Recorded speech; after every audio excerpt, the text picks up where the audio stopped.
전문가를 연결해서 이번 지진과 관련된 소식들 여러 가지 좀 자세하게 분석을 해보겠습니다. 유인창 교수 연결되어 있습니다. 안녕하십니까? 예, 안녕하세요. 유인창 교수입니다. 예. 네.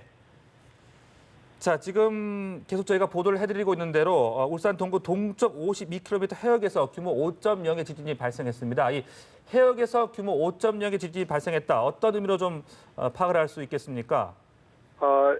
이번 그 울산 앞바다에서 발생한 5.0 규모의 지진은 상당히 좀 큰 규모가 발생했습니다. 네. 이번 지진으로 보기에는 그 한반도하고 그 일본 열도 사이에 북북동 방향으로 발달하는 단층대가 이번에 움직인 것 같습니다. 그래서 이 단층대가 움직임에 따라서 이 정도의 규모의 지진이 발생한 것 같습니다. 네, 어느 정도의 파괴력이 있다라고 보면 되는 겁니까? 지금 제가 이거 급하게 자료를 마련하려고 할 수는 없습니다만은 아마 이게 역대 지진 중에서 한 규모 한 4위나 5위 정도에 해당되지 않을까 생각이 드는데요. 그 정도의 아주 좀 규모가 큰 지진입니다. 네, 역대 5위 규모인 것으로 지금까지는 파악이 되고 있는 그런 상황이고요. 예. 그 최근에 우리나라가 일본에 비해서는 그 규모는 작지만 지진 발생 빈도가 계속해서 늘어나고 있는 것으로 소식이 전해지고 있는데 과거보다 계속해서 잦은 지진 발생이 일어나는 그 이유는 어떻게 볼 수 있겠습니까? 그것은 우리나라의 지하 구조의 환경이 우리가 알고 있는 거하고는 좀 다른 규모로 바뀌고 있는 것 같아요, 지금. 그래서 우리 지하가 우리가 생각하는 거하고는 좀 다른 쪽으로 바뀌고 있기 때문에 지진이 자주 발생하고 이번에 그 5.0 정도의 그 큰 규모의 지진이 발생하고 있는 것 같습니다. 네, 특히나 울산에서 몇 번 발생했던 것으로 기억이 나고요. 또 경북 지방 이쪽이 좀 지진 발생 가능성이 좀 높다 이렇게 봐야 되는 겁니까? 그렇다면 어떤 이유가 있습니까? 우리 울산 앞바다 지역에는 조금 아까 말씀드린 것처럼 한반도하고 일본 열도 사이에 북북동 방향으로의 그 단층들이 많이 발달하고 있고요. 그다음에 이쪽 경남 지방에도 역시 북북동 방향으로 달리는 양산 단층과 같은 단층들이 많이 발달돼 있습니다. 그래서 이런 단층들이 이번에 같이 움직인 것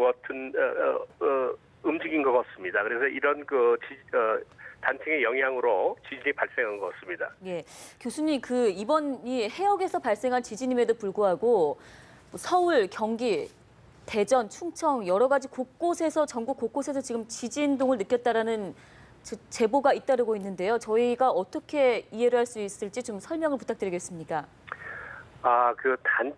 지진이 발생하는 경우에는 대개 세 가지 경우로 집약이 되는데요. 밑으로 이렇게 떨어지는 정단층일 경우가 있고, 그다음에 위로 이렇게 솟구치는 역단층일 경우가 있고, 옆으로 밀쳐지는 그런 주향 이동 단층에 의해서 이렇게 지진이 발생하는데요. 아직 제가 자료를 못 봐서 정확하게 말씀을 드릴 수 없습니다만은 이번에는 위로 솟구치는 역단층이나 또는 옆으로 밀쳐지는 주향 이동 단층에 의해서 지진이 발생했기 때문에 전국적으로 이런 지진의 영향이 미쳤던 걸로 판단이 됩니다. 예. 저희가 교수님하고 전화 연결을 하기 전에 앞서 현지 주민하고 전화 연결을 해봤는데 고리 원전에 대한 얘기를 하셨습니다. 울산 인근의 고리 원전뿐만 아니라 석유공단 등등 몇 가지 좀 중요한 시설들이 위치가 돼 있는데 일본 동일본 대지진 당시에는 후쿠시마 원전에서 누출 사고가 있다 보니까 과연 우리 울산 고리 원전 등에 충분한 내진 설계가 돼 있는지에 대한 걱정이 있거든요. 어떻게 의견이신지요? 고리 원전에 대해서는 내진 설계가 돼 있을 것으로 판단이 듭니다만은 조금 아까 말씀하신 것처럼 2011년도에 동일본 지진이 발생했을 경우에 동일본 지진은 역단층에 의해서 쓰나미에 의해서 역단층에 발생한 쓰나미에 의해서 원전이 파괴가 됐거든요. 그래서 거기에 대한 가능성을 다 대비를 했습니다만은 원전이 파괴가 됐습니다. 그래서 이번에도 뭐 그렇게까지 이렇게 크게 발생하지는 않겠습니다만은 네네. 현재까지는 그 보면은 역단층일 가능성이 많고 그다음에 쓰나미의 가능성이 있기 때문에 고리 원전 조심하셔야 됩니다. 네. 그 여진의 가능성은 어떻게 볼 수 있겠습니까? 조금 아까 말씀드린 것처럼 정단층일 경우에는 여진의 가능성이 떨어집니다. 그런데 네. 그 동일본 지진 같은 이 역단층이나 또는 주향 이동단층일 경우에는 여진의 가능성이 높습니다. 아, 예. 그래서 이에 대한 그 예의주시를 하셔야 됩니다. 네. 그리고 이 아직까지는 뭐 쓰나미 가능성 없다는 게 이제 기상청의 발표인데 뭐 쓰나미와 그렇게 연결될 수 있는 가능성도 있다라고 볼 수 있는 겁니까? 그것도 그 여진이 발생 가능성이 있기 때문에 네네. 그 없다는 것보다는 예의주시를 하셔야 될 필요가 있습니다. 네. 예. 저희가 시청자 제보 영상이라든가 전화 연결 시에 들었더니 지금 밖으로 대피를 해 있다고 얘기를 하시는 분들이 더러 계셨는데요. 지진 발생했을 때 그 자신을 좀 안전하게 보호할 수 있는 수칙이나 어떤 그 당시에 행동 요령이 있다면 어떤 것들이 있을까요? 지금 우리 아마 국민들이 요새는 그 교육 수준이 높으셔가지고 그 지진에 대비해서 그 교육을 많이 받으셨을 것으로 알고 있습니다. 그래서 예. 이런 그 지진이 발생했을 경우에는 그 낮은 곳으로 좀 안전한 곳으로 좀 대피를 하셔야 되고 그 건물 내 바깥으로 나오셔야 되고 그다음에 건물에서 바깥으로 빠져나오지 못하셨을 경우에는 뭐 안전한 예를 들어서 책상 밑이라든가 이런 쪽에 대피를 우선적으로 하시는 게 좋겠고요. 예. 네. 그다음에 이제 쓰나미가 발생할 경우에는 반대로 좀 더 높은 안전한 곳으로 빨리 대피를 하시는 게 좋을 것 같습니다. 네. 올해 이제 불의 고리 인근 지역에서 이제 연달아 지진이 발생했던 만큼 이제 우리도 지진의 안전지대가 아니다 이런 지적은 계속해서 제기가 돼 오고 있는데요.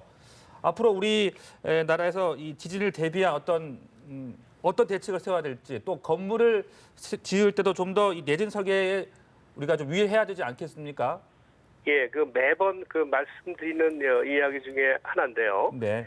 지금 과거에는 우리나라에는 그렇게 이와 같이 지진이 발생이 잘 안 됐습니다. 그리고 규모도 작았고요. 그런데 최근에 들어와서 발생 빈도도 굉장히 높아졌고, 네네. 그 다음에 강도도 굉장히 높아지고 있습니다. 근데 이러한 것은 왜 그러냐면은 우리나라가 처해 있는 이 동아시아 지역의 지질 환경이 많이 바뀌고 있기 때문에 이러한 지진의 강도가 높아지고 그다음에 빈도수도 높아지고 있습니다. 예. 그런데 지금 여기에 대해서 지진이 이와 같이 빈도수가 높아지고 강도가 높아지는 거에 대해서 전혀 원천적인 대응을 안 하고 있습니다. 그래서 네. 말씀드리고 싶은 것은 우리 한반도가 위치하고 있는 이 지역의 지하에 지질 구조가 어떻게 변하고 있는가에 대해서 빨리 시급하게 조금 연구를 많이 해야 될 필요가 있습니다. 네, 알겠습니다. 네, 교수님 말씀 여기까지 듣겠습니다. 고맙습니다. 네, 감사합니다. 네, 지금까지 경북대 지질학과 유인창 교수 전화 연결해서 울산 지진 관련 소식 들어봤습니다. 네.